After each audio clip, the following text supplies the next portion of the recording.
كنتم خير أمة أخرجت للناس تأمرون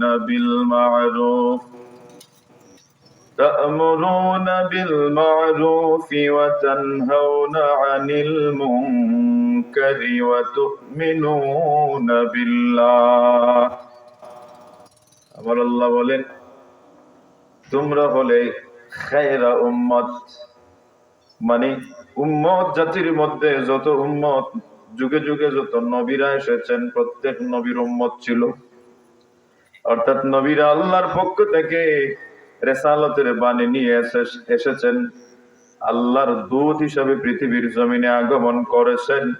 প্রত্যেক নবী উম্মত ছিল, প্রত্যেক নবীর উম্মত ছিল। এই সকল নবীর উম্মতদের মধ্যে আমার আল্লাহ বলতেছেন তোমরা হলে শ্রেষ্ঠ উম্মত। সুবহানাল্লাহ। কারা? আমরা। কেননা আমরা কার উম্মত? আমরা হচ্ছি শ্রেষ্ঠ নবীর উম্মত। সুবহানাল্লাহ।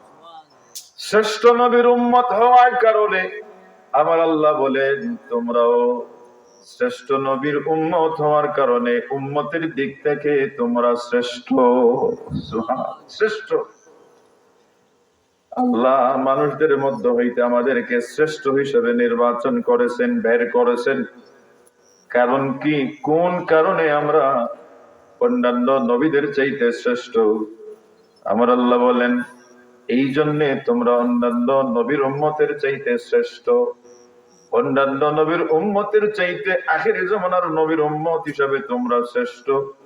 কারণ তোমাদের এমন কিছু বৈশিষ্ট্য আছে যে বৈশিষ্ট্যের কারণে অন্য নবীর থেকে তোমরা শ্রেষ্ঠ, অন্য নবীর উম্মত থেকে তোমরা শ্রেষ্ঠ। কি বৈশিষ্ট্য? বৈশিষ্ট্যের মধ্যে একটা হলো তা'মুরুনা বিল মা'রুফ। তোমরা কি করো? মানুষদেরকে ভালো কাজের আদেশ দাও। আর ওয়া তানহাউনা আনিল মুনকার, এবং খারাপ কাজ থেকে মানুষদেরকে বিরত রাখো, বাধা দাও। নিজে তো বাঁচো, অন্য মানুষকেও বাঁচাও। এটা কিন্তু অন্য নবীর বেলায়, অন্য নবীর উম্মতদের বেলায় এরকম ছিল না। আমাদের মতো এরকম কিছু মানুষ আছে যে শুধুমাত্র ভালো কাজের আদেশ দেয়, বাদ কাজ থেকে নিষেধ করে না।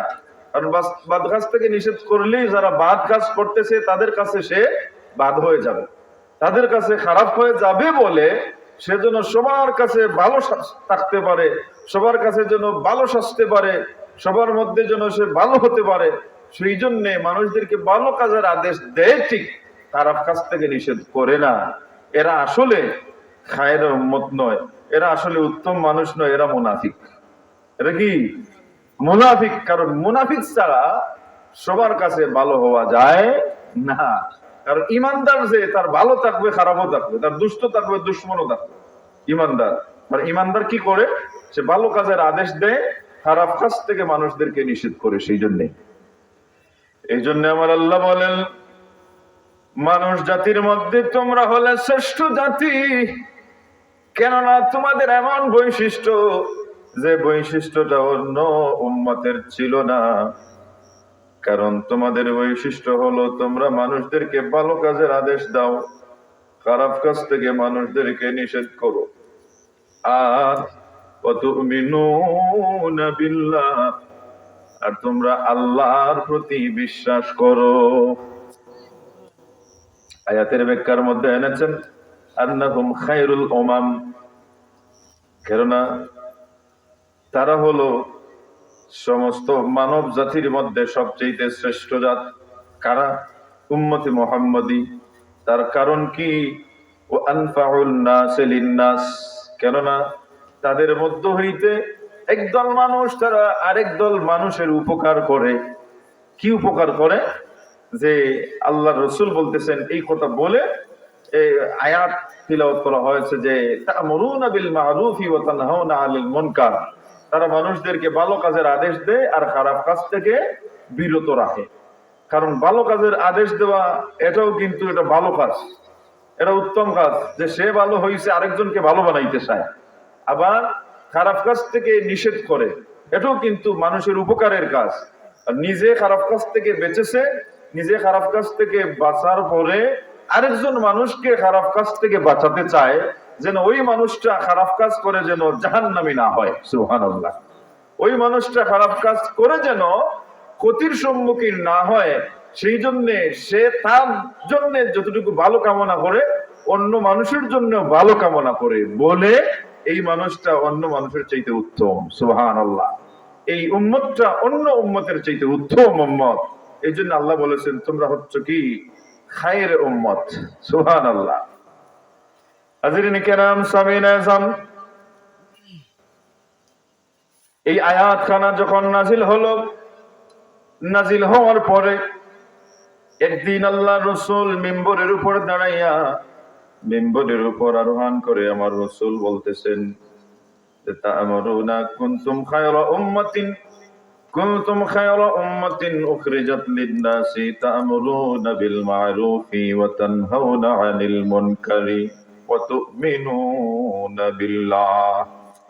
আয়াত কানা যখন আল্লাহ রসুল নাজিল হওয়ার পরে প্রচার প্রসার করছেন, ওই সময় সাহাবায়ে কেরাম বললেন, ইয়া রাসূলুল্লাহ আইয়ুন নাসে খায়র। আল্লাহ যে বললেন কুনতুম খায়রা, আল্লাহ যে বললেন যে কুনতুম খায়রা উম্মাহ উখরিজাত লিন-নাস, তোমরা হচ্ছ উত্তম মানুষ। ইয়া রাসূলুল্লাহ, এই তোমরার মধ্যে এরা কারা যে মানুষের মধ্যে সবচেয়ে উত্তম মানুষ? তখন রাসূল পাক সাল্লাল্লাহু আলাইহি ওয়াসাল্লাম বললেন যে খায়রুন নাস, মানুষের মধ্যে ওই মানুষটা হলো উত্তম মানুষ যারা আকরাউহুম, যারা কোরআন শরীফ তিলাওয়াত করে। যে মানুষগুলো সব সময় কোরআন তিলাওয়াত করে, কোরআন তিলাওয়াতকারী অন্যান্য মানুষের চাইতে উত্তম মানুষ। আমার রাসূল যে বললেন, আমার আল্লাহ যে বললেন কুনতুম খায়রা উম্মাহ, তোমরা হলে মানব জাতির মধ্যে সবচেয়ে উত্তম জাত, উত্তম উম্মত। এই উত্তম উম্মত হতে হলে কি কি গুণ থাকা লাগে? সাহাবায়ে কেরাম যখন ফরমাইলেন, ইয়া রাসূলুল্লাহ, কোন গুণের অধিকারী মানুষেরা খায়রে উম্মত, উত্তম উম্মত, তখন আল্লাহ রাসূল এই উত্তম উম্মতের বৈশিষ্ট্য বর্ণনা করলেন। যে উত্তম উম্মতের বৈশিষ্ট্য হলো তারা কি করে? তারা কোরআনের তিলাওয়াত করে। কোরআন শরীফ তিলাওয়াতকারী হলো খায়রে উম্মতের একটা বৈশিষ্ট্য, উত্তম উম্মতের একটা বৈশিষ্ট্য। ওয়া আতকাহুম লিল্লাহ, আর আল্লাহকে ভয় করে, মুত্তাকি হয়, আল্লাহকে ভয় করে। আল্লাহকে ভয়কারী মানুষও হলো অন্যান্য মানুষের থেকে উত্তম। কারণ হলো যে মানুষগুলো আল্লাহকে ভয় করে না, এই মানুষ কখনো উত্তম হতে পারে না। হাজিরিন, এটা হলো একটা। আরেকটা গুণ হলো আমুরুহুম বিল মা'রুফ। যে খায়র উম্মত বা উত্তম উম্মতের আরেকটা গুণ হলো তারা মানুষদেরকে ভালো কাজের দিকে আদেশ করে। আরেকটা গুণ হলো আনহাহুম আনিল মুনকার, মানুষদেরকে খারাপ কাজ থেকে বিরত রাখে। এটা হলো আরেকটা গুণ। আরেকটা গুণ হলো আওসালুহুম লিররাহিমে, আরেকটা গুণ হলো আত্মীয়তার সম্পর্কটা ছিন্ন করে না, বরং অটুট রাখে। আত্মীয়তার সম্পর্কটা অটুট রাখে। এই খায়রা উম্মত, উত্তম উম্মতের বৈশিষ্ট্যগুলো হলো ইহা, যে এরা কি করে? এরা একটা হলো যে তারা সবসময় কোরআন শরীফের তিলাওয়াত করে, ভালো আমল। 2 নম্বর হলো তারা মুত্তাকি বা পরহেজগার হয়, আল্লাহকে ভয় করে। মুত্তাকি পরহেজগার হতে হলে যাবতীয় গুনাহ থেকে বেঁচে থাকা লাগে। যাবতীয় গুনাহ থেকে বেঁচে থেকে সবসময় আল্লাহর গোলামি করে এরা পরহেজগার হয়। তাহলে উত্তম উম্মতের কয়েকটা বৈশিষ্ট্য পেলাম। একটা হলো কি, যে তারা কোরআন শরীফের তিলাওয়াতকারী হবে। 2 হলো তারা মুত্তাকি হবে। 3 হলো তারা মানুষদেরকে ভালো কাজের আদেশ দিবে। 4 হলো তারা মানুষদেরকে খারাপ কাজ থেকে বিরত রাখবে।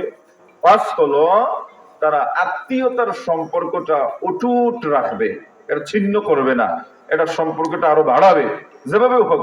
এটা হলো উত্তম মানুষের বৈশিষ্ট্য। এটা কিন্তু অন্যান্য নবীদের উম্মতের মধ্যে এই রকমের খাসিয়ত বৈশিষ্ট্য ছিল না। এটা শুধু আখিরি জামানার নবীর উম্মতের মধ্যে আছে।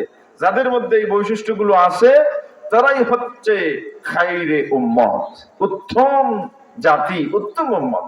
সুবহানাল্লাহ। হাজিরিন কেরাম, সামিন আযম, অন্যত্র আছে আমার রাসূল ফরমান, দুনিয়ার মানুষেরা শোনো, আল্লাহ রাব্বুল ইজ্জত আমাকে 5টি বৈশিষ্ট্য দান করেছেন, 5টি বিশেষ নিয়ামত দান করেছেন, যে নিয়ামত গুলো অন্যান্য কোন নবীকে আল্লাহ দান করেন নাই।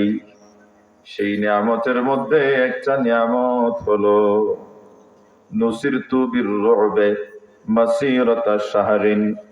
এর মধ্যে একটা হলো আল্লাহ রাব্বুল ইজ্জত আমাকে কাফিরদের দিলের মধ্যে, আমার সম্পর্কে কাফিরদের দিলের মধ্যে এমন একটা ডর জাগাইয়া দিয়েছেন।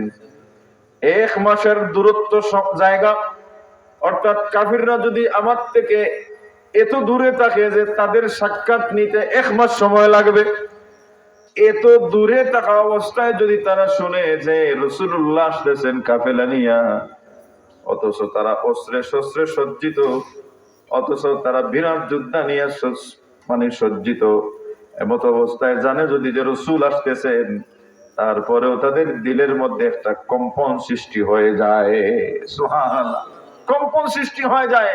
আর এই কম্পনে, এই ডরে তারা শক্তিহারা হয়ে যায়, তারা আমার সাথে যুদ্ধ করা তো দূরের কথা, পলায়। সুবহানাল্লাহ।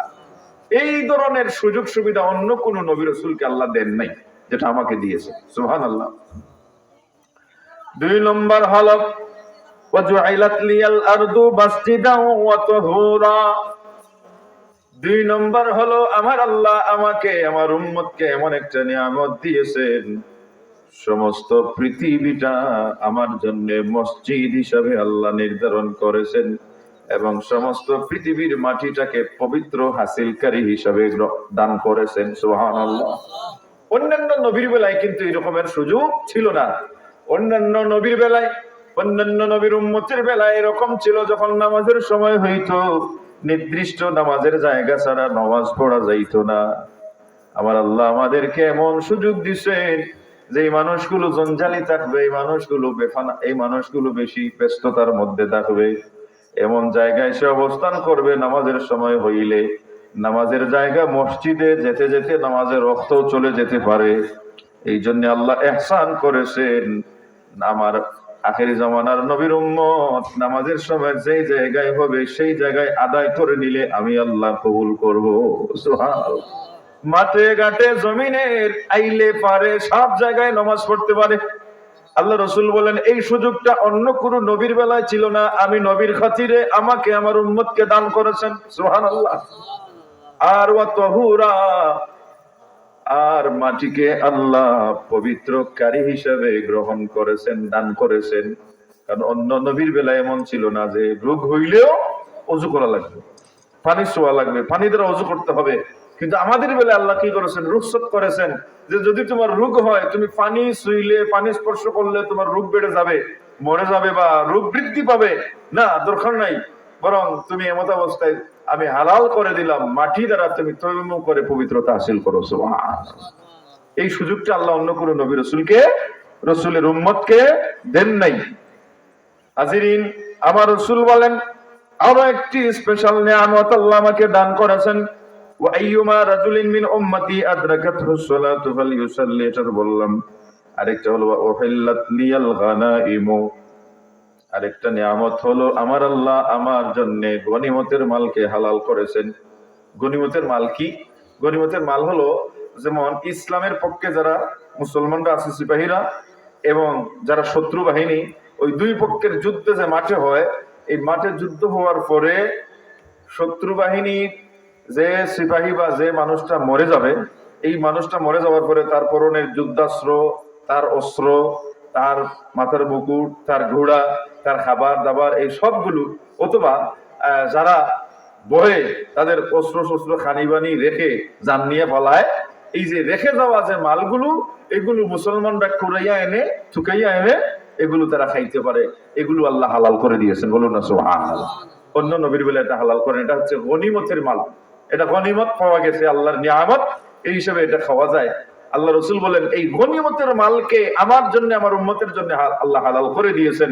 ও পূর্বের কোন নবী রাসূলকে আল্লাহ এরকম হালাল করে দেন নাই। হাজিরিন আমার রাসূল আরো বলেন, وكان النبي يبعث إلى قومه خاصة وبعثت إلى الناس كافة।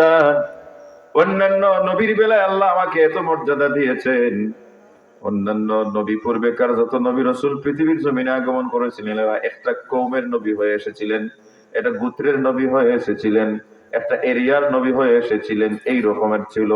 কিন্তু আমাকে আল্লাহ কোন কওমের নবী বানান নাই, কোন গোত্রের নবী বানান নাই, বরং তামাম আলমের নবী বানাইয়াছে। সুবহানাল্লাহ।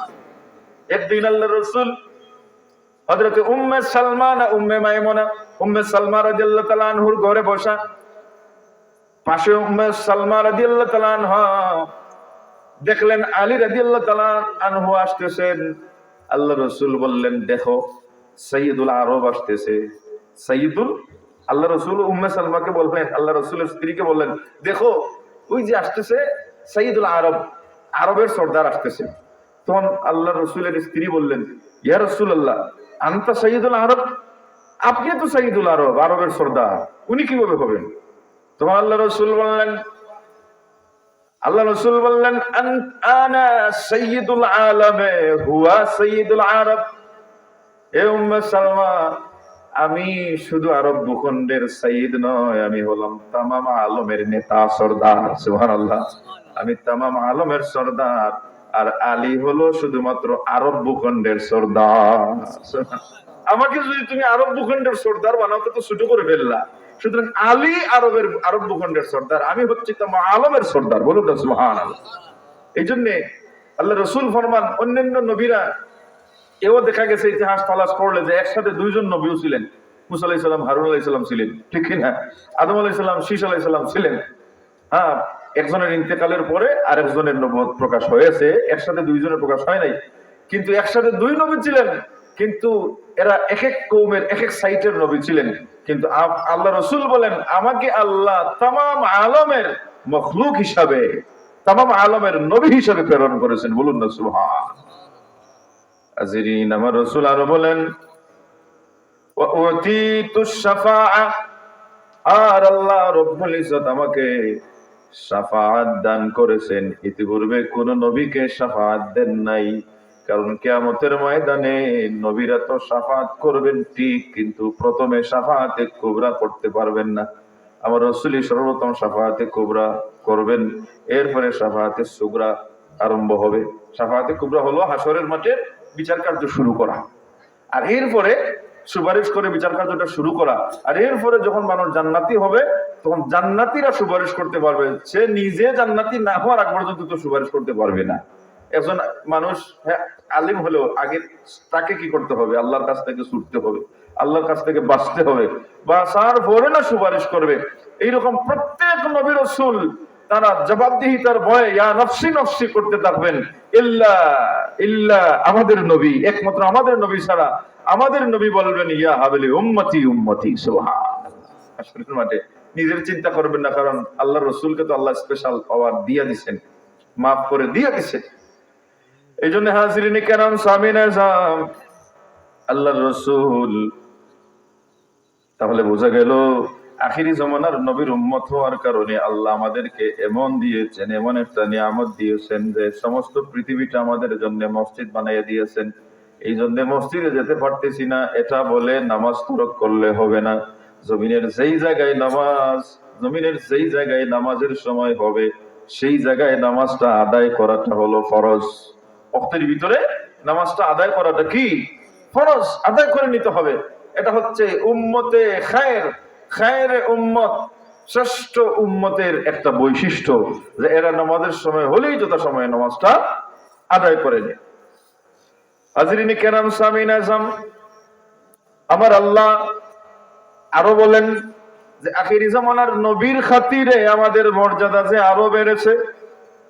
আমার আল্লাহ বলেন, ওয়াকাযালিকা জাআলনাকুম উম্মাতাও ওয়াসাতা, وسطا لتكونوا شهداء على الناس ويكون الرسول عليكم شهيدا। আল্লাহ বলেন এইভাবে আল্লাহ রাব্বুল ইজ্জত তোমাদেরকে উম্মাতাও ওয়াসাতা মধ্যমপন্থী উম্মত হিসাবে আল্লাহ সৃষ্টি করেছেন। সুবহানাল্লাহ। মধ্যমপন্থী উম্মত বলতে কি বোঝায়? এই আয়াতের তাফসীর আল্লামা ইবনে আব্বাস, আব্দুল্লাহ ইবনে আব্বাস রাইসুল মুফাসসির, যিনি সেই আব্দুল্লাহ ইবনে আব্বাস বলতেছেন উম্মাতাও ওয়াসাতা মানে হলো জাআলনাকুম উম্মাতান আদলা, আল্লাহ তোমাদেরকে ন্যায়পরায়ণ উম্মত হিসেবে পৃথিবীর জমিনে প্রেরণ করেছেন। আর উম্মতে মুহাম্মাদের মধ্যে ন্যায়পরায়ণতা আছে।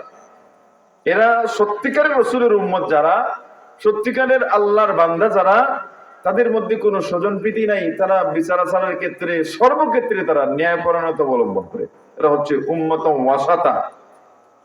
এরপরে আমার আল্লাহ বলতেছেন যে শুহাদা আলান নাস, আখিরি জামানার নবীর উম্মত হওয়ার কারণে তোমরা মানুষের মধ্যে মানুষের জন্য সাক্ষী, তোমরা মানুষের জন্য সাক্ষী, তোমাদের সাক্ষীটা মানুষের পক্ষে আল্লাহ কবুল করবে। সুবহানাল্লাহ। শুধু তাই নয়, আখিরাতে উম্মতে মুহাম্মাদের সাক্ষীতে পূর্বেকার নবী রাসূলরা আল্লাহর নিকট জবাবদিহিতা থেকে নিষ্কৃতি পাবেন। সুবহানাল্লাহ।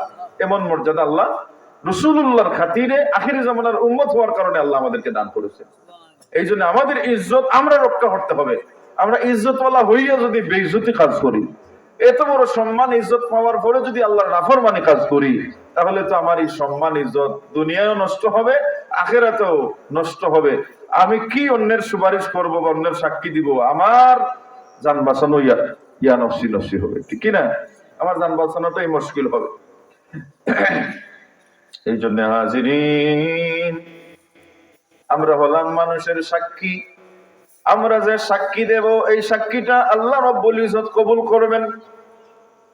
যেমন শুহাদা আলান নাস, এটা কিভাবে আমরা মানুষের সাক্ষী হই, কিভাবে আল্লাহ রাব্বুল ইজ্জত আমাদের সাক্ষীটাকে কবুল করেন, কবুল করেন সাক্ষী হিসেবে।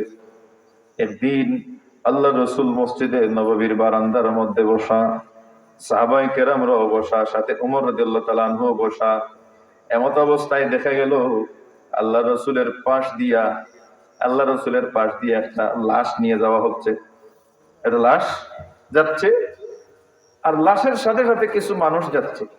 তো যাওয়ার সময় ওই মানুষগুলো বলতেছে, আহা রে, যে মানুষটা ইন্তেকাল করছে মানুষটা তো খুব ভালো মানুষ, এই মানুষটা ভালো ছিল, এই মানুষের দ্বারা অনেক মানুষ উপকার লাভ করেছে, এই মানুষটার দ্বারা অনেক ভালো কাজের প্রতিষ্ঠা হয়েছে, অনেক ভালো কাজ এই মানুষটা করেছে, হায় রে হায়, এটা মানুষ আর বলি, এরকম বলি কিনা আমরা?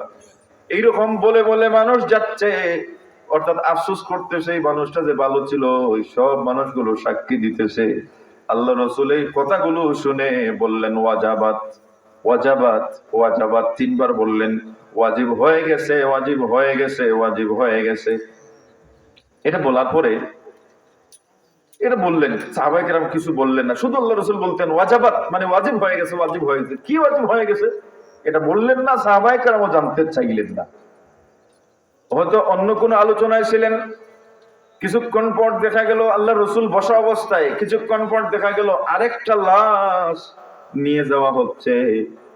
আর তার পিছনে পিছনে যে মানুষগুলো যাচ্ছে, এই মানুষগুলো বলতেছে ও হইছে, মরছে, এই সাইডটা কাণ্ড হইছে, এই মানুষগুলোর এলাকার মানুষগুলো বাঁচছে, আর না হয় ইগুর যন্ত্রণায় আছে না, এরকম ইগুর যন্ত্রণায় যা মানুষের ক্ষতি করছে, সর্বনাশ, মরছে নি, সাইডটা কাণ্ড হইছে।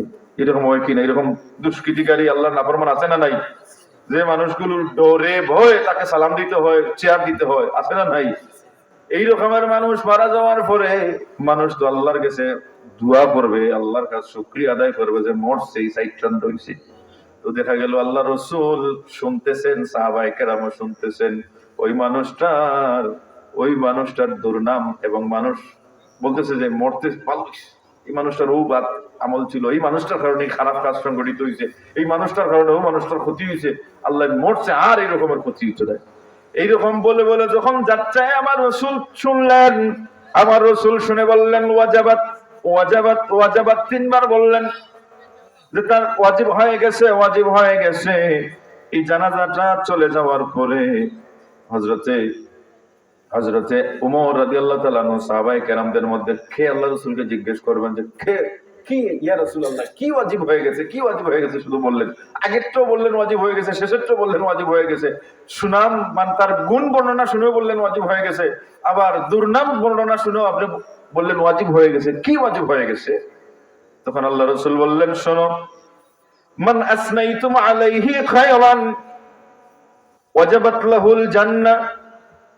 এ সাহাবায়ে কেরামরা শোনো, যে ব্যক্তি কোন মানুষের, আমার উম্মতের মধ্যে যে ব্যক্তি কোন মানুষের প্রশংসা করবে, এই প্রশংসার কারণে তার জন্য জান্নাত ওয়াজিব হয়ে যায়। সুবহানাল্লাহ। আর ওয়ামান আসনাইতুম আলাইহি শাররান ওয়াজাবাত লাহুন নার। আর যে একজন মানুষ আরেকজন মানুষের যদি দুর্নাম রচনা করে, দুর্নাম প্রকাশ করে, তাহলে এই ওসিলায় এর কারণেও তার জন্য জাহান্নাম ওয়াজিব হয়ে যায়। সুবহানাল্লাহ। আমি দেখলাম প্রথম লাশের পিছনে পিছনে যে মানুষগুলো যাচ্ছে, এই মানুষটার প্রশংসা করতেছে। আমার আল্লাহ এই জিন্দা মানুষের প্রশংসাটা কবুল করে আল্লাহ ওই মুর্দা মানুষের জন্য জান্নাতটা ওয়াজিব করে দিয়েছেন। এই জন্য বলছি ওয়াজাবাত ওয়াজিব হয়ে গেছে। সুবহানাল্লাহ। আর শেষের লাশের পিছনের মানুষগুলো ওই লাশের দুর্নাম করার কারণে আল্লাহ ওই মানুষের সাক্ষীগুলোকে কবুল করে তার জন্য জাহান্নাম ওয়াজিব করে দিয়েছেন। সেই জন্য বলেছি ওয়াজাবাত ওয়াজিব হয়ে গেছে। নাউজুবিল্লাহ। এই কথা বলে আমার রাসূল বললেন, শুহাদাউল্লাহ ফিল আরদে আনতুম শুহাদাউল্লাহ ফিল আরদে। তিনবার বললেন আনতুম শুহাদাউল্লাহ ফিল আরদে, তোমরা হলে এই জমিনের সাক্ষী, তোমরা হলে এই জমিনের সাক্ষী, তোমরা হলে এই জমিনের মানুষের সাক্ষী। বলুন না সুবহানাল্লাহ।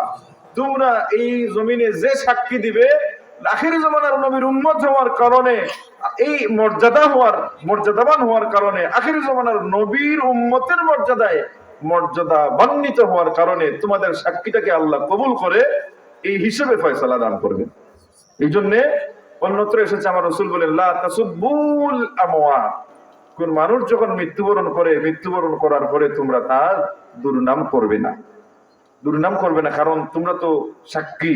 যদি তার দুর্নাম করো, মরার পরেও যদি, বহুদিন পরেও যদি তার ওই যে যা গুনার কাজ করছিল এগুলো টুকাইয়া বের করে যদি তার উত্তরাধিকারীদেরকে লজ্জা দাও, শরম দাও, তাহলে খুব ক্ষতিকর, মুর্দার জন্য খুব ক্ষতিকর। কারণ মুর্দা একেবারে আল্লাহর নৈকট্য লাভ করেছে, নিকটবর্তী হয়ে গেছে। সাবধান, এরকম করো না। বরং তার যে ভালো কাজ যেগুলো করছে এগুলো খুঁজে খুঁজে খুঁজে খুঁজে এগুলোর আলোচনা করো। এতে তোমাদের এই কথাটাকে আল্লাহ সাক্ষী বানাইয়া কবরের আযাবকে আল্লাহ মাফ করে দিবেন। সুবহানাল্লাহ। এই জন্য হাজিরিনে কেরাম, তাহলে বোঝা গেল আমরা এমন জাত, আখেরি জমানার নবীর উম্মত হওয়ার কারণে আমাদের সাক্ষীটা আল্লাহ কবুল করে। হাজিরিনে কেরাম, সামিন আযম, অন্যত্র হাদিস আছে উবাদাহ ইবনে সামিত রাদিয়াল্লাহু তাআলা আনহু থেকে বর্ণিত হাদিস। তিনি বলেন, আল্লাহ রাসূল ইরশাদ ফরমান, সামিতু রাসূলুল্লাহ সাল্লাল্লাহু আলাইহি ওয়াসাল্লাম, আমি আল্লাহর রাসূলকে বলতে শুনেছি, আল্লাহ রাসূল বলেছেন, উতিয়াত উম্মতি সালাসান, আল্লাহ আমার উম্মতকে তিনটা জিনিস দান করেছেন। লাম তুতা ইল্লাল আম্বিয়া, যে তিনটা জিনিস আল্লাহ অন্যান্য নবীর উম্মতকে দেন নাই। সুবহানাল্লাহ। অন্যান্য নবীর উম্মতকেও দেন নাই। অন্যান্য নবীকে যেটা আল্লাহ দিয়েছেন সেটা আল্লাহ আমার উম্মতকে দিয়েছেন। বলুন না সুবহান। অন্য নবীকে আল্লাহ যে ফ্যাসিলিটিস দিয়েছেন, সেই ফ্যাসিলিটিসটা, সেই সুযোগ সুবিধাটা আল্লাহ আমার উম্মতকে দিয়েছেন, আমি নবীর উম্মত হওয়ার কারণে। সুবহানাল্লাহ। আখিরি জামানার নবীর উম্মত হওয়ার কারণে অন্যান্য নবীরা যে সুযোগ পেয়েছেন সেই সুযোগ আল্লাহ আমাদেরকে দিয়েছেন। যার কারণে মুসা আলাইহিস সালাতু ওয়াস সালাম নবী না হইয়া আখিরি জামানার নবীর উম্মত হওয়ার জন্য আল্লাহর কাছে আবেদন করছেন। সুবহানাল্লাহ। যে হে আল্লাহ, আখিরি জামানার নবীর এত গুণ, এত মর্যাদা, আমাকে নবী না বানাইয়া আখিরি জামানার নবীর উম্মত হিসাবে কবুল করো। তখন আমার আল্লাহ বললেন, রে মুসা, তোমাকে যে নবুয়তের মর্যাদা দিয়েছি, নবুয়তের মর্যাদা উম্মতের মর্যাদার চাইতে অবশ্যই উপরে। এতে সন্তুষ্ট থাকো, তোমার দায়িত্বটুকু যত আদায় করো, দেখবে উম্মতের চাইতে তোমার স্থান মর্যাদা অবশ্যই বেশি থাকবে, কারণ নবী, ঠিক কিনা? আর উম্মত, হাজিরিন কেরাম, এত মর্যাদা আল্লাহ আমাদের দিয়েছেন কার কারণে? আখিরি জামানার নবীর কারণে। সুবহানাল্লাহ। এর মধ্যে একটা হলো আল্লাহ রাসূল ফরমান, কানাল্লাহু ইযা বাআসা নাবিয়ান, আল্লাহ রাব্বুল ইজ্জত নবী রাসূলদেরকে, যাদেরকে আল্লাহ প্রেরণ করেছিলেন, তাদের বেলায় আমার আল্লাহ বলেছেন, ক্বালা লাহু, তাদের বেলায় বলেছেন, উদউনি আস্তাজিব লাকা, হে নবীরা তোমরা আমার কাছে দোয়া করো, আমি তোমাদের দোয়া কবুল করব। সুবহানাল্লাহ। নবীদের বলেছেন যে তুমি, হে নবী, তুমি আমার কাছে দোয়া করো, আমি তোমার দোয়া কবুল করব। এটা অন্য কোন নবীর উম্মতকে আল্লাহ বলেন নাই, অন্য কোন নবীর উম্মতকে বলেন নাই। এই জন্য নবীরা রসুলের মাধ্যমে তাদের নবীদের দ্বারা দোয়া করাইতেন, আর নবী রসুলের দোয়া কবুল হইতেন। সুবহানাল্লাহ। বৃষ্টি নাই, বৃষ্টি হচ্ছে না। যেমন মূসা আলাইহিস সালাতু ওয়াস সালামের উম্মতেরা মূসা আলাইহিস সালামকে গিয়ে বললেন, হে মূসা, কয়েকদিন যাবত বৃষ্টি হইতেছে না, দুর্ভিক্ষ দেখা দিয়েছে, জমিনের মধ্যে তরুলতা, ঘাস উঠতেছে না, পশু পাখির খাবার নাই, আমাদের খাবার তো হবে না, দয়া করে আল্লাহর কাছে দোয়া করেন। তো দোয়ার জন্য বলছেন, তিনি দোয়া করেছেন। দেখি লম্বা ঘটনা আছে। ওই মজলিসের মধ্যে ছিল একজন নাফরমান, মা বাবার অবাধ্য, মানে একজন নাফরমান ছিল। তো এই নাফরমানের কারণে দোয়া কবুল হইতেছিল না। তখন আল্লাহর কাছে মূসা আলাইহিস সালাম আবেদন করলেন যে, হে আল্লাহ, আমার দোয়া যে কবুল হইতেছে না, নবীদের দোয়া তো কবুল। তখন আল্লাহ বললেন, তোমার এই মজলিসের মধ্যে একজন নাফরমান আছে, আমার নাফরমান, যার জন্য দোয়া কবুল হইতেছে না, তাকে বললো উঠে যেতে, তখন আমি তোমার দোয়া কবুল করবো। নাউযুবিল্লাহি মিন যালিক। এমন নাফরমান যার কারণে নবীর দোয়া আল্লাহ কবুল করতেছেন না। তখন মূসা আলাইহিস সালাম বললেন, আমার এই মজলিসে কে আছে আল্লাহর নাফরমান, তুমি দয়া করে উঠে যাও, তোমার কারণে দোয়া কবুল হইতেছে না, তোমার কারণে এই জাতি কষ্ট পাইতেছে, তুমি সরে যাও, বৃষ্টির জন্য আসলে তো সবার জন্য ভালো হবে। কিন্তু সবার তো জানা, এখন কে যাবে উঠে? তখন যে একটা কথা আছে না, সুরের মনে পুলিশ, কে নাফরমান কে আল্লাহওয়ালা জানা? ওই মানুষটা বসে বসে আল্লাহর কাছে তওবা করছে, আল্লাহ, আমি তো নাফরমানি কাজ করছি, তোমার গোলাম, আল্লাহ, আমি তওবা করতেছি, তুমি আমাকে এই মজলিসের মধ্যে লজ্জা দিও না। আল্লাহ তাবারাকা ওয়া তাআলা চাইলে মূসা আলাইহিস সালামকে নাম বলতে পারতেন, অমুকের কারণে দোয়া কবুল হইতেছে না। কিন্তু আমার আল্লাহর খাসিয়ত, বৈশিষ্ট্য হলো মানুষের সামনে কোনো মানুষকে লজ্জা দেন না। সুবহানাল্লাহ। কোন মানুষ যদি ভুল করে, মানুষের সামনে লজ্জা না দিয়ে তাকে আলাদা নিয়া পর্দার ভিতরে বুঝাইবা, তুমি যে কাজটা করছো এটা তোমার উচিত হয় নাই, সংশোধন হয়ে যাও, না হলে সমাজের মধ্যে তুমি লজ্জিত হইবা। সুবহানাল্লাহ। এটা আমার আল্লাহ শিখায় আসেন, মানুষের সামনে কোনো মানুষকে বড় মজলিসে লজ্জা দিও না। আল্লাহ চাইলে তো লজ্জা দিতে পারতেন, দেন নাই। বরং আল্লাহ কি বলেন, এখানে একজন মানুষ আছে। সুবহানাল্লাহ। মূসা বললেন, কে আছো, চলে যাও। ওই মানুষটা দেখলো, যদি আমি চলে যাই, যদি উঠে যাই, তাহলে উপস্থিত এই মজলিসের কাছে আমি এত লজ্জিত হব যে এত বড় নাফরমান, যার কারণে নবীর দোয়া কবুল হইতেছে না। সে মনে মনে তওবা করলো, আল্লাহ, তুমি আমাকে মাফ করে দাও, যা গুনাহ করছি আর করব না, দয়া করে নবীর দোয়া কবুল করে আল্লাহ তুমি বৃষ্টি দাও। সে যে দিলে তওবা করছে, হাত উঠায় নাই, দিলে যে তওবা করছে, এই তওবা আল্লাহ কবুল করার পরে কবুল আল্লাহ করেছেন। কিছুক্ষণ পরে মূসা আলাইহিস সালাম যখন আবার হাত উঠাইলেন, তখন আল্লাহ দোয়া করার সাথে সাথে বৃষ্টি দেয়া শুরু করলেন। মূসা আলাইহিস সালাম বললেন, আল্লাহ, এই মজলিস থেকে তো কেউ উঠে গেল না। প্রথমবার বললেন একজন মানুষ আছে যার কারণে দোয়া কবুল হইতেছে না, এখন সবাই তো এখানেই ছিল, এখন দেখি দোয়া কবুল করে বৃষ্টি দিয়া দিলেন। আল্লাহ বললেন, রে মূসা, যার কারণে ইতিপূর্বে আমি দোয়া কবুল করি নাই, এখন আমি তার খাতিরে, তুমি নবীর দোয়ার খাতিরে আমি বৃষ্টি দিলাম, কারণ সে এমন তওবা করছে, যার কারণে আমি আল্লাহ তাকে নিষ্পাপ বানাইয়া তার ওসিলায়, তুমি নবীর দোয়ার ওসিলায় বৃষ্টি দিলাম।